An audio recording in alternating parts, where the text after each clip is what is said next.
Hello, welcome back to my channel. Kembali lagi bersama aku Vini Alfionita. Di video kali ini aku akan share soal dan pembahasan tentang UTBK ya teman-teman pada tahun 2025 ya teman-teman.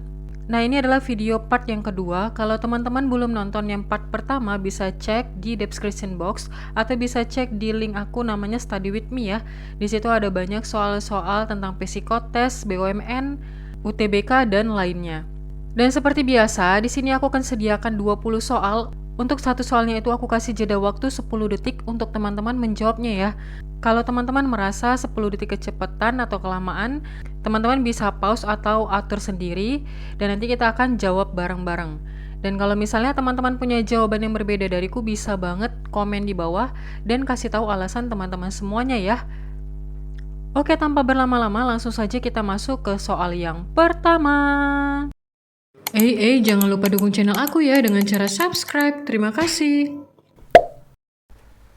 Soal nomor 1. Jika semua masyarakat memiliki tingkat partisipasi aktif dalam kegiatan sosial, maka tingkat solidaritas sosial akan meningkat.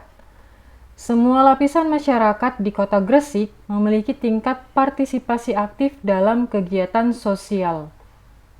Manakah kesimpulan yang paling benar? Kita mulai.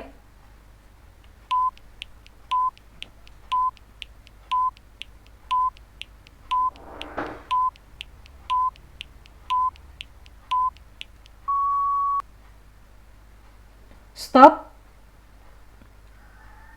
A. Tingkat solidaritas sosial di Kota Gresik akan meningkat. B. Kurangnya kepercayaan merupakan faktor penurunan tingkat solidaritas sosial. C. Sebagian lapisan masyarakat di Kota Gresik tidak berkontribusi pada peningkatan tingkat solidaritas sosial. D. Partisipasi aktif dalam kegiatan sosial tidak memiliki hubungan dengan tingkat solidaritas sosial. E. Tidak dapat disimpulkan. Kita lihat lagi soalnya ya teman-teman. Jika semua masyarakat memiliki tingkat partisipasi aktif dalam kegiatan sosial, maka tingkat solidaritas sosial akan meningkat. Semua lapisan masyarakat di Kota Gresik memiliki tingkat partisipasi aktif dalam kegiatan sosial. Nah, kesimpulan yang paling benar adalah yang A ya teman-teman. Maka tingkat solidaritas sosial di Kota Gresik akan meningkat. Jawabannya adalah yang A. Untuk pembahasannya, jika semua lapisan masyarakat di Kota Gresik memiliki tingkat partisipasi aktif dalam kegiatan sosial, maka kesimpulan yang paling benar adalah tingkat solidaritas sosial di Kota Gresik akan meningkat. Next, kita lanjut ke soal nomor 2.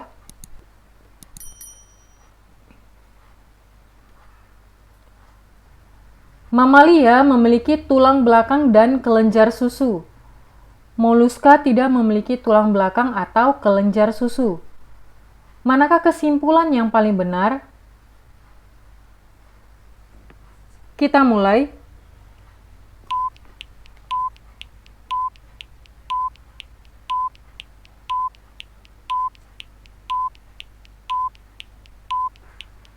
Stop. A. Moluska merupakan hewan invertebrata. B. Moluska bukan merupakan mamalia. C. Semua yang memiliki tulang belakang dan kelenjar susu adalah mamalia. D. Sebagian moluska dikelompokkan sebagai mamalia. E. Tidak dapat disimpulkan. Mamalia memiliki tulang belakang dan kelenjar susu. Moluska tidak memiliki tulang belakang atau kelenjar susu. Jadi kesimpulan yang paling benar adalah moluska bukan merupakan mamalia. B ya teman-teman. Next, kita lanjut ke soal nomor 3.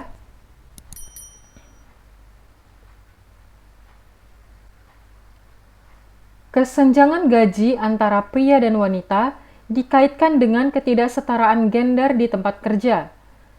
Dengan semakin banyak bukti yang menunjukkan bahwa wanita cenderung dibayar lebih rendah daripada pria untuk pekerjaan yang sama. Isu kesetaraan gender di tempat kerja semakin terlihat jelas. Berdasarkan paragraf tersebut, Manakah yang paling mungkin menjadi asumsi yang mendasari pernyataan tersebut? Kita mulai.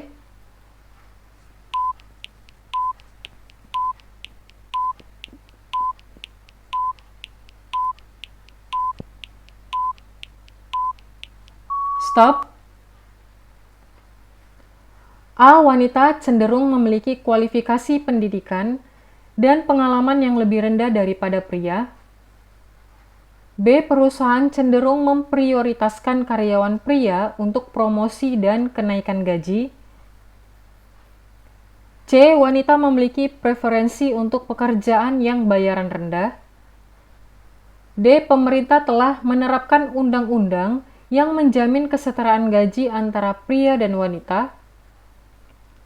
E. Adanya stereotip gender yang mempengaruhi persepsi terhadap pekerjaan yang dilakukan oleh wanita.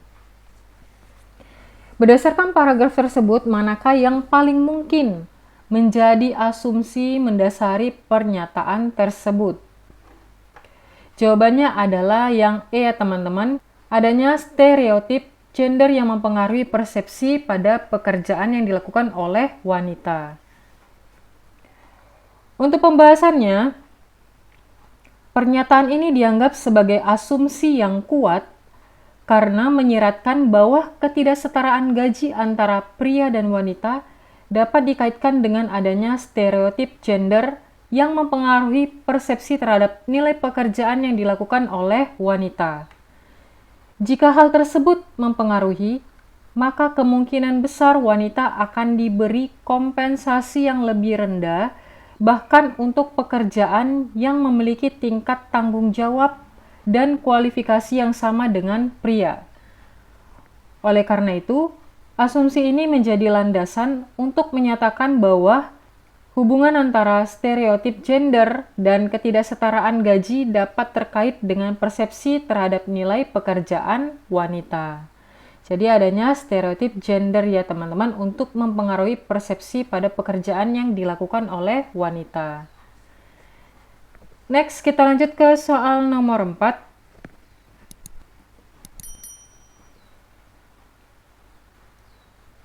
Jika semua benda memiliki massa, maka gravitasi akan selalu berpengaruh pada setiap benda. Gravitasi tidak berpengaruh pada setiap benda. Manakah kesimpulan yang paling benar? Kita mulai.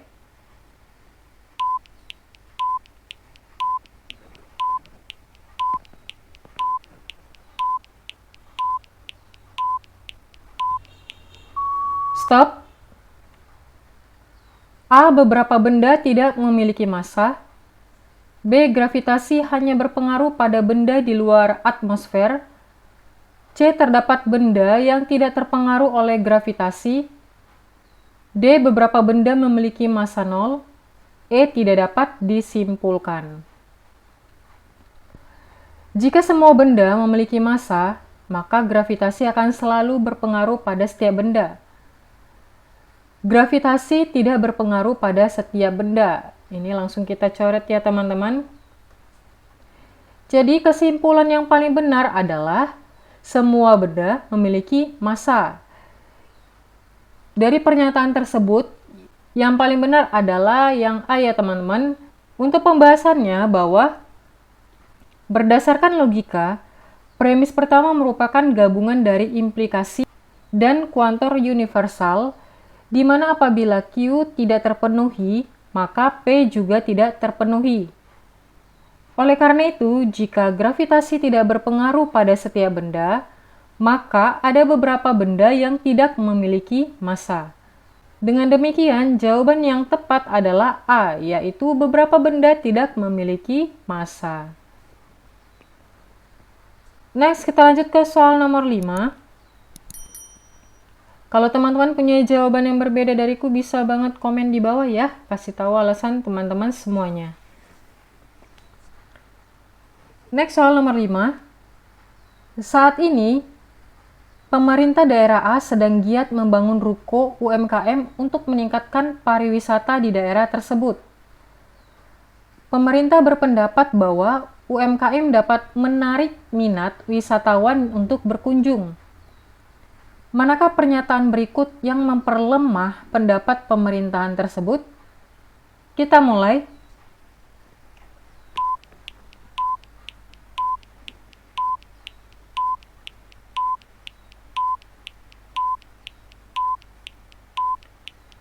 Stop. A. Banyak UMKM di daerah wisata yang harganya mahal. B. Pembangunan ruko UMKM membutuhkan waktu yang lama. C. Banyak wisatawan yang lebih tertarik berwisata ke daerah yang tidak memiliki UMKM. D. Semua UMKM yang baru dibangun telah penuh terisi oleh wisatawan. E. Banyak wilayah pemukiman yang terkena dampak pembangunan ruko UMKM. Pemerintah daerah A sedang giat membangun ruko UMKM untuk meningkatkan pariwisata di daerah tersebut. Pemerintah berpendapat bahwa UMKM dapat menarik minat wisatawan untuk berkunjung. Dari pernyataan berikut, yang memperlemah pendapat pemerintah adalah yang C ya teman-teman. Banyak wisatawan yang lebih tertarik berwisata ke daerah yang tidak memiliki UMKM. Untuk pembahasannya, opsi A ini tidak membicarakan harga UMKM ya teman-teman, jadi kurang pas. Yang B, pembangunan ruko UMKM membutuhkan waktu yang lama. Di sini tidak membicarakan durasi pembangunan ruko UMKM. Yang C, banyak wisatawan yang lebih tertarik berwisata di daerah yang tidak memiliki UMKM. Nah, pernyataan C ini adalah sesuai dan bertentangan. Jadi ini dapat memperlemah pendapat pemerintah ya teman-teman. Opsi D, semua UMKM baru dibangun telah penuh terisi oleh wisatawan. Ini merupakan kalimat pendukung. Opsi yang terakhir, banyak wilayah pemukiman yang terkena dampak pembangunan ruko UMKM. Opsi A ini tidak membicarakan terkait dampak pembangunan. Jadi jawaban yang tepat adalah yang C ya teman-teman. Next, kita lanjut ke soal nomor 6. Jika 15 pekerja dapat menyelesaikan sebuah proyek dalam 20 hari dengan bekerja 8 jam per hari, berapa banyak pekerja tambahan dibutuhkan untuk menyelesaikan proyek tersebut dalam 15 hari jika mereka bekerja 10 jam per hari? Kita mulai.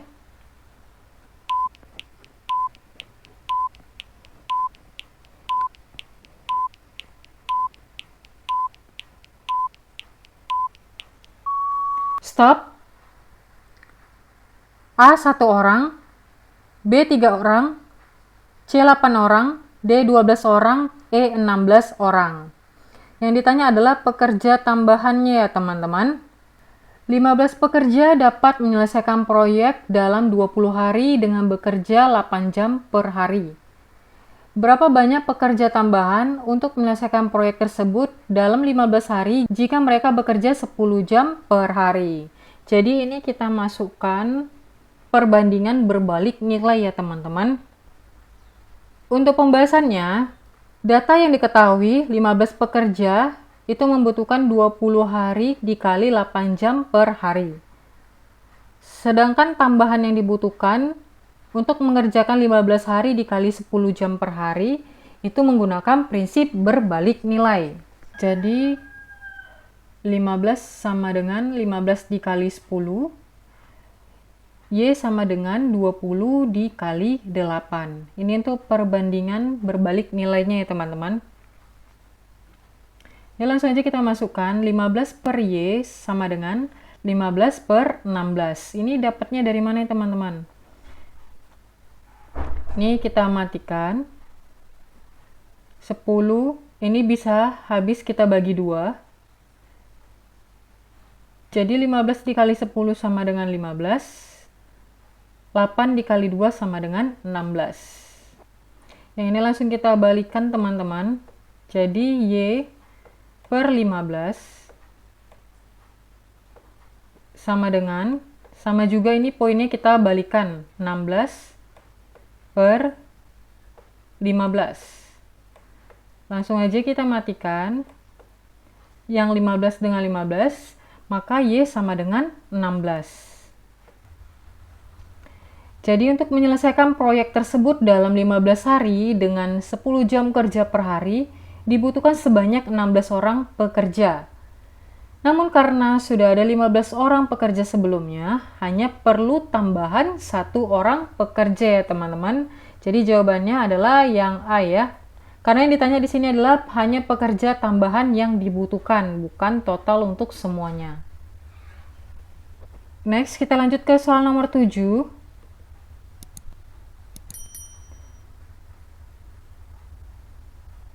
Bu Rani pergi ke pasar untuk membeli buah-buahan. Harga apel Fuji 15.000 per kilo, sedangkan harga apel Ambon 12.000 per kilo. Bu Rani membeli 4 kilo apel Fuji dan 3 kilo apel Ambon. Jika Bu Rani membayar dengan uang 100.000, maka berapa uang kembalian Bu Rani? Kita mulai.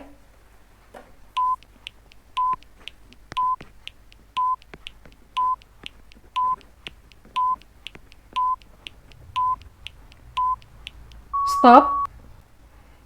Kita lihat untuk pembahasannya. Harga apel Fuji sama dengan 15.000 per kilo. Harga apel Ambon sama dengan 12.000 per kilo. Bu Rani membeli 4 kilo apel Fuji, berarti 4 kilo dikali dengan 15.000 ya teman-teman, sama dengan 60.000. Dan Bu Rani juga membeli apel Ambon sebanyak 3 kilo. Apel Ambon per kilonya harganya 12.000, berarti 3 dikali 12 sama dengan 36.000. Jadi total yang harus dibayar oleh Bu Rani adalah apel Fuji 60.000 dan apel Ambon 36.000. Total semuanya 96.000. Nah, Bu Rani ini membayar dengan uang 100.000. Jadi 100.000 dikurang 96.000. Uang yang diterima oleh Bu Rani kembaliannya adalah 4.000 ya teman-teman. Nah ini masih soal gampang ya teman-teman. Jawabannya adalah yang B.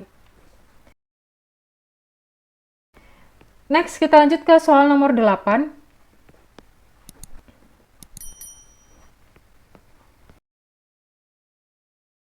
Di warung roti bakar, pelanggan bisa memilih satu dari beberapa jenis topping yaitu coklat, keju, taro, matcha, atau stroberi.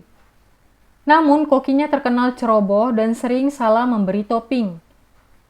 Jika Doni memesan roti bakar coklat, berapa peluang Doni tetap mendapatkan roti bakar dengan topping coklat? Kita mulai.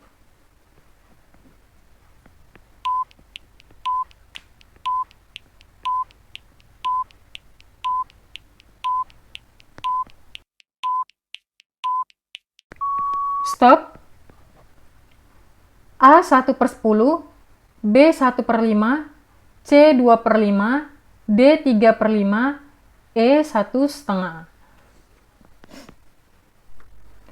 Untuk pembahasannya, jika Doni memesan roti bakar coklat, tetapi koki sering salah memberi topping, peluang Doni mendapatkan topping yang benar adalah peluang si koki ini tidak melakukan kesalahan. Jadi jumlah total topping yang tersedia ada 5. Jika topping dipilih secara acak, peluang Doni mendapatkan roti bakar dengan topping coklat adalah 1 dari 5. Maka peluangnya adalah P sama dengan 1/5 ya teman-teman. Maka peluang Doni untuk mendapatkan roti bakar dengan coklat adalah 1/5. Jawabannya adalah B ya teman-teman. Next kita lanjut ke soal nomor 9. Nah ini soal deret ya teman-teman. Titik-titik, koma, titik-titik, koma 25, koma 28, koma 125, koma 56, koma 625, koma 112. Kita mulai.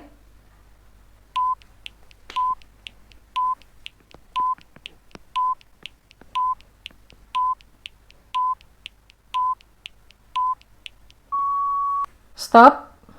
Nah, ini pertama kita lihat dulu ya teman-teman. Dari kiri ke kanan, angkanya meningkat ya teman-teman. 25, 28, 125. Dan kemudian ada angka yang turun. Nah, kalau misalnya teman-teman ngeliat gini ada angka yang naik, angka yang turun, berarti langsung aja nih teman-teman kita langkain 1. Langkain 1 itu seperti dari ujung sini, kita langkai 1 angka di tengah, terus ke sini.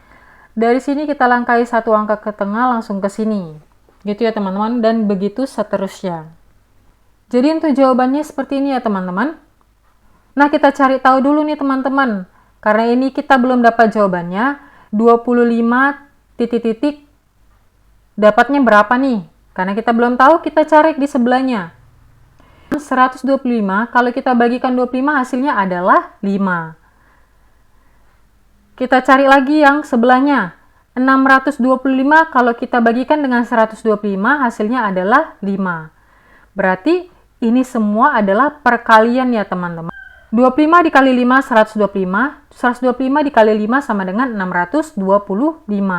Berarti 25 kalau kita bagikan dengan 5, hasilnya adalah 5 ya teman-teman. Jadi 5 dikali 5 sama dengan 25. Gitu ya. Nah, untuk poin yang di atasnya, ini langsung kita langkahin satu dari titik-titik ke 28, 28 ke 56. 56 dikali berapa nih atau dibagi berapa supaya hasilnya dapat 28. Nah, 56 dibagi 2. Yaitu 28 kita kalikan dengan 2 hasilnya adalah 56. 56 nih kita kalikan berapa supaya hasilnya 112. 56 dikali 2. Berarti polanya itu adalah dikali 2. Kita cari untuk yang sebelumnya. 28 dibagi berapa nih? Karena kita cari yang sebelumnya berarti kita harus membagikan ya teman-teman. 28 dibagikan berapa nih supaya hasilnya dapat pas dengan pola yang di atas. Berarti 28 dibagi dengan 2 sama dengan 14. Sebaliknya, 14 kita kalikan 2 sama dengan 28. Gitu ya teman-teman. Kalau teman-teman punya jawaban yang berbeda dariku, bisa banget komen di bawah ya. Jadi ini jawabannya adalah yang A ya teman-teman. Next, kita lanjut ke soal nomor 10.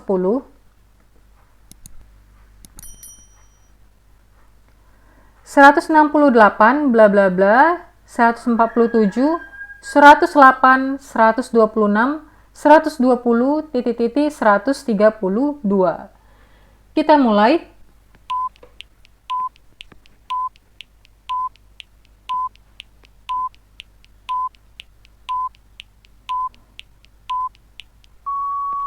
Stop.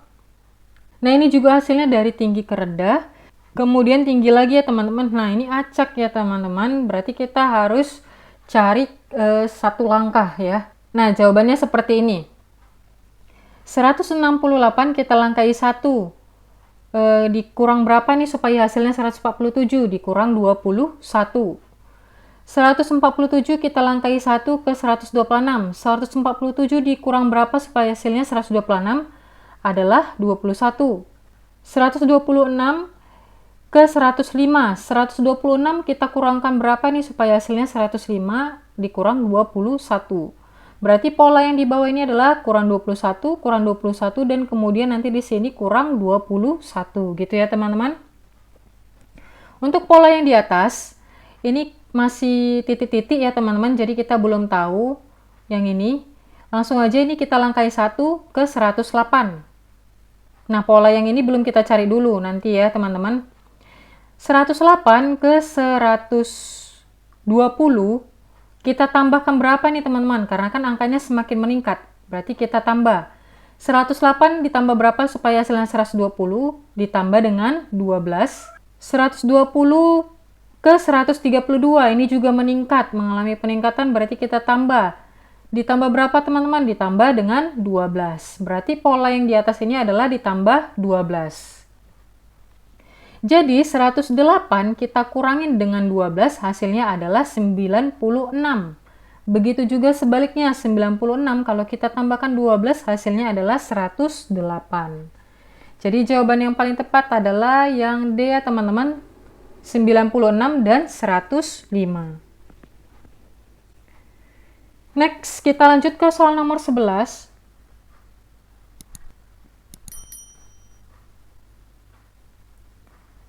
Jika 4 botol sirup jeruk dicampur dengan 5 botol sirup anggur dan 3 botol sirup mangga, maka ada berapa bagian sirup jeruk pada campuran tersebut?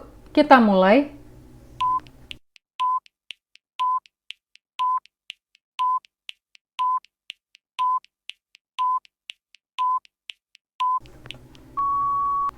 Stop. A 4/10, B 3/4, C 1/2, D 1/3, E 4/11. Untuk pembahasannya, kita lihat ya teman-teman. Jika ingin mengetahui berapa bagian sirup jeruk dalam campuran tersebut, kita perlu melihat total botol sirup yang dicampur. 4 botol sirup jeruk, 5 botol sirup anggur, 3 botol sirup mangga. Jadi kalau ditotalin ada 12 botol sirup. Dari 12 botol itu ada 4 botol sirup jeruk. Jadi bagian sirup jeruk dalam campuran tersebut adalah 4 dari 12 botol. Atau jika disederhanakan jadi 1/3 dari total campuran ya teman-teman. Jawabannya adalah yang D ya. Next kita lanjut ke soal nomor 12. Ini hubungan kata ya teman-teman. Presiden dan negara hubungan katanya apa? Kita mulai.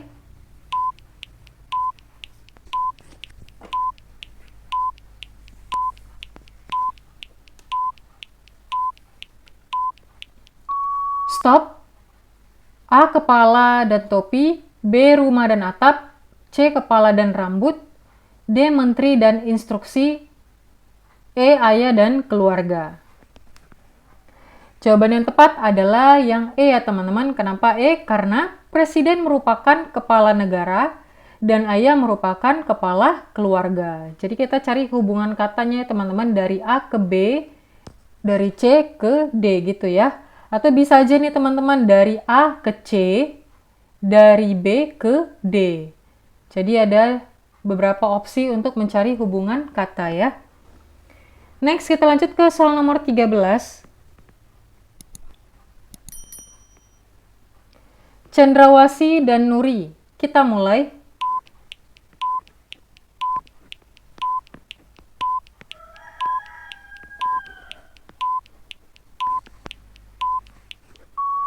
Stop.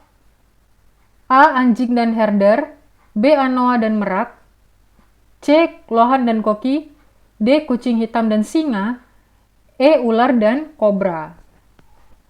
Jawabannya adalah yang C ya teman-teman. Kenapa C? Karena cendrawasih dan nuri merupakan nama jenis burung. Sementara lohan dan koki adalah jenis ikan hias ya teman-teman. Next kita lanjut ke soal nomor 14. Ini masih soal hubungan kata ya teman-teman. Hubungan kata dari tempayan dan air adalah, kita mulai.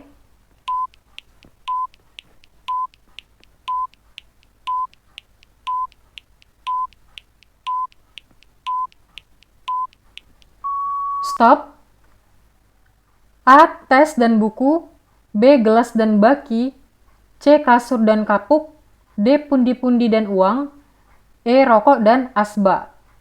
Jawabannya adalah yang D ya teman-teman. Untuk pembahasannya bahwa tempayan adalah wadah besar tradisional yang terbuat dari tanah liat atau batu.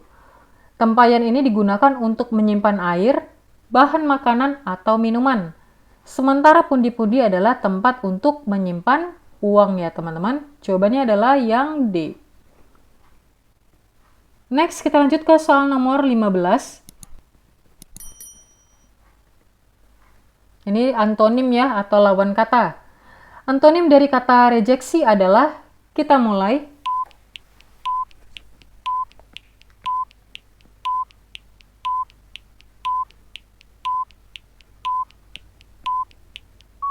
Stop.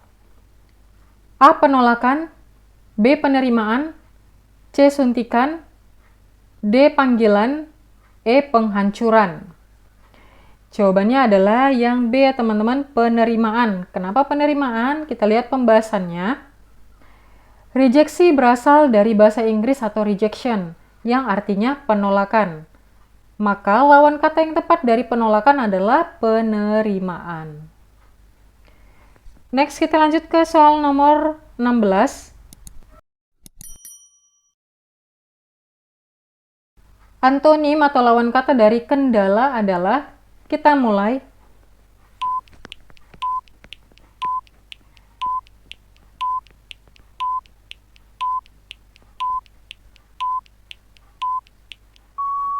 Stop. A. Hambatan. B. Rintangan. C. Pendukung. D. Ujian. E. Halangan. Jawabannya adalah yang C ya teman-teman. Untuk pembahasannya bahwa kendala artinya rintangan, halangan, dan hambatan. Berarti lawan kata dari kendala adalah pendukung, yang berarti sesuatu yang mendukung untuk terus maju. Jawaban yang paling tepat adalah yang C ya teman-teman. Next, kita lanjut ke soal nomor 17. Masih ke dalam soal antonim ya teman-teman. Lawan kata dari gulana adalah, kita mulai.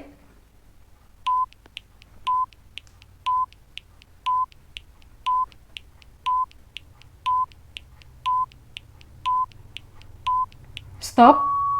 A. Ceria. B. Sakit. C. Letih. D. Layu. E. Sedih. Jawabannya adalah A ya teman-teman. Gulana artinya letih, lesu, dan layu. Berarti lawan kata dari gulana adalah ceria. Next, kita masuk ke soal nomor 18. Ini udah masuk soal sinonim atau persamaan kata ya teman-teman. Sinonim dari kata intermediasi adalah, kita mulai.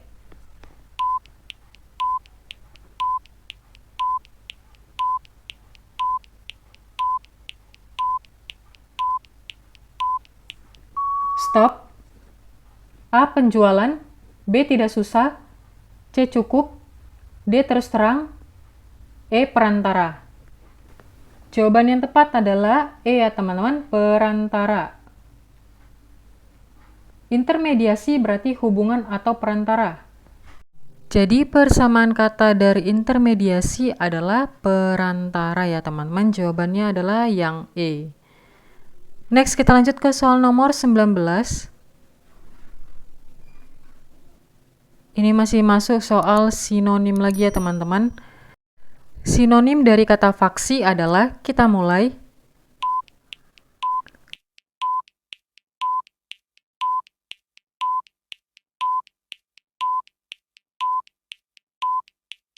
Stop. A. Partai. B. Golongan. C. Perpecahan. D. Pendapat. E. Pandangan. Jawabannya adalah yang B ya teman-teman, karena faksi adalah kelompok dalam partai politik yang cenderung menonjolkan diri atau menyebabkan perpecahan. Jadi persamaan kata dari faksi adalah golongan. Next, kita lanjut ke soal nomor terakhir, soal nomor 20.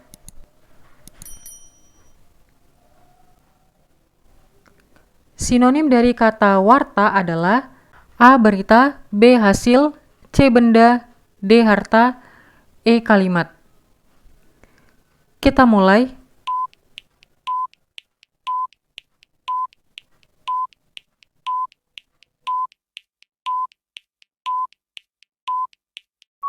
Stop. Jawabannya adalah berita ya teman-teman. Untuk pembahasannya bahwa warta adalah berita atau kabar. Ini menurut kamus KBBI ya teman-teman. Oke teman-teman, segitu aja untuk soal dan pembahasan tentang tes UTBK. Kalau kalian suka silahkan like. Kalau ada pertanyaan, ide, tanggapan, atau saran silahkan komen di bawah ya. Dan jangan lupa please teman-teman dukung channel aku dengan cara subscribe agar aku semakin bersemangat lagi untuk membuat video terbaru lainnya. Dan bagi yang udah subscribe, aku ucapkan terima kasih. Dan terima kasih banyak untuk teman-teman semua yang sudah meluangkan waktunya untuk menonton video ini. Oke, sampai jumpa di next video. Bye-bye.